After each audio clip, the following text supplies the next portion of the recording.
let's talk a little bit about what happened in Bessemer.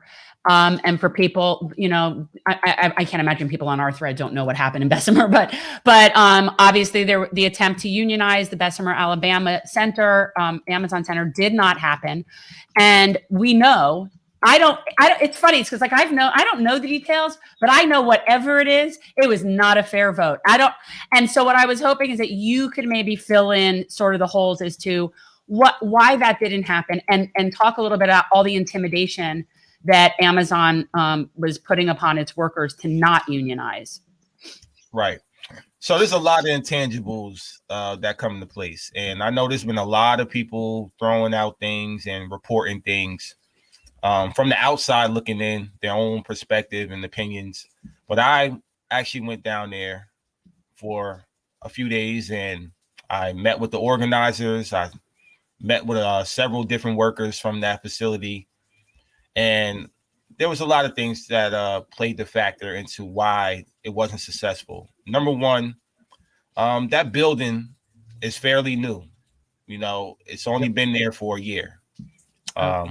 So you're talking about workers trying to organize workers that are brand new to each other.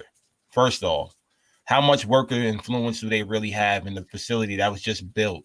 And you got workers rotating in and out, meaning being hired and fired. We know this is a revolving door. So how much influence do new hires really have on each other? Number one, they didn't have much. Lack of camaraderie, like a lack of camaraderie.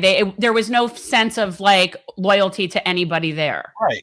They all just got hired, so how much influence not to take away from, Jennifer Bates and Dow Richardson, but at the same time, I know how it is to be a new hire at Amazon because I see them all the time. And they come in packs, but by the end of that first 6 months, it might be 3 or 4 of them left. And I mean packs, I'm talking about you get hired with a class of 35 to 50 people. Right. But by 6 months, you don't see the same people that you got hired with. You're seeing totally different new faces. So that's number one. Number two, they didn't work on building their workers committee at the same time. They pretty much, they did kind of rush the election, to be honest. They didn't know how many people worked in the facility at first. They had to get more signatures. Amazon disputed it. We know the story, So when I went down there, I tried to do a rally with this union. I reached out to them several times, several different ways. Didn't really get a response that I was, kind of happy with. I was like, well, I'm in a lot of your articles. I think that I should do a rally with you guys to connect that story to the workers down there. And their response was like, no, we'll have you come back, or, we'll have you organize with the committee. And that never happened. And I'm not trying to say I'm the reason why they lost. I'm just trying to say the narrative, the campaign style of it being worker led, it kind of lost its way when they started inviting all these celebrities and politicians. Let me tell you something. Working at Amazon, we're not in tune with the labor movement the way people think we are. When we come home from work, we're not getting on Twitter. We're not jumping on the media. Half of the workers don't even know who these politicians are. They don't know Jamal Bowen. They don't know Cory Bush. They don't know Nina Turner. And the younger adults definitely don't know Danny Glover. No disrespect, but the 18, 20-year-old, Danny Glover is of age. So that connection didn't resonate with the workers. My story, me bringing different workers from different parts of the country that work for Amazon, I thought that would be better if they rallied that way. They didn't want to do that. And that right there told me when I left Alabama that they had no chance. I knew before we all even talked about it. But I still was supportive of the campaign. And this is why, leading into our union efforts up here in Staten Island, this is why the workers decided to go the independent route, which I fully support. And I'm one of the lead organizers for, because it is home base for me. And we're going to keep this completely worker-led from the inside out. Amazon workers have to organize each other because they know the building. They know the machine. They know the ins and outs of the company. And the difference is with our campaign is our lead organizers are 5-year vets with Amazon. Some of them going on their 6th year. they have a lot of influence inside these facilities. They have a lot of experience. They've been doing this for years. They opened up multiple buildings. So we have a different fight here in New York, and that's the way we're approaching it. I think, no, it sounds smart. So you really are able to see the flaws in what happened in Alabama, and you see the distinction between what your situation is up in Staten Island. And you also have been there. It's a longer facility, has been there longer. So the people know each other and have been there, Exactly. But what is your position now? I mean, I know you obviously lost your job with Amazon. And so have they ever, I mean, is there any recourse for you? Has there ever been any sort of like recourse for being fired from them wrongly?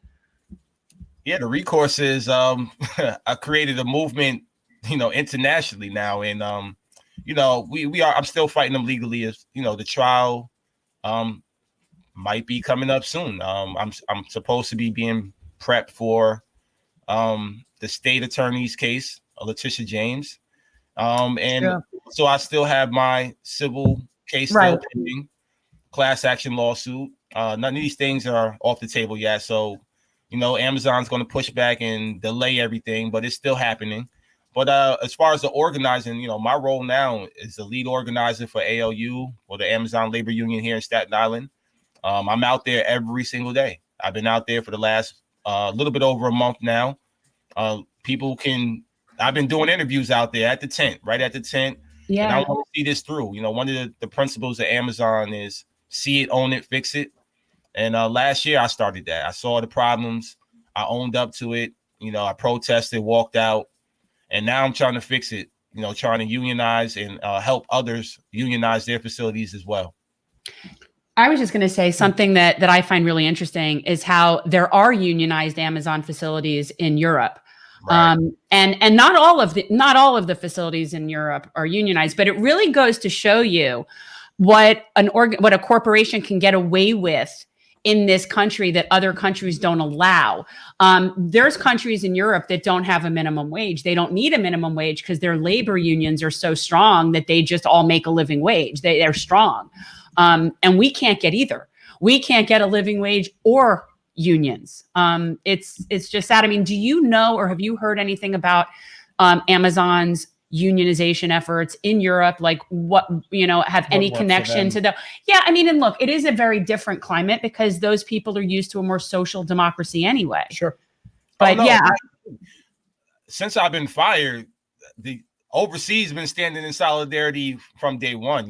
They've been putting out videos in solidarity, sending them to me. I talk to a lot of the workers from Germany all the time, and it's amazing that they're so in tune of what we're doing over here, but they know everything that we're doing. They're supportive. I'm always on some certain platforms. I've been on Dean 25.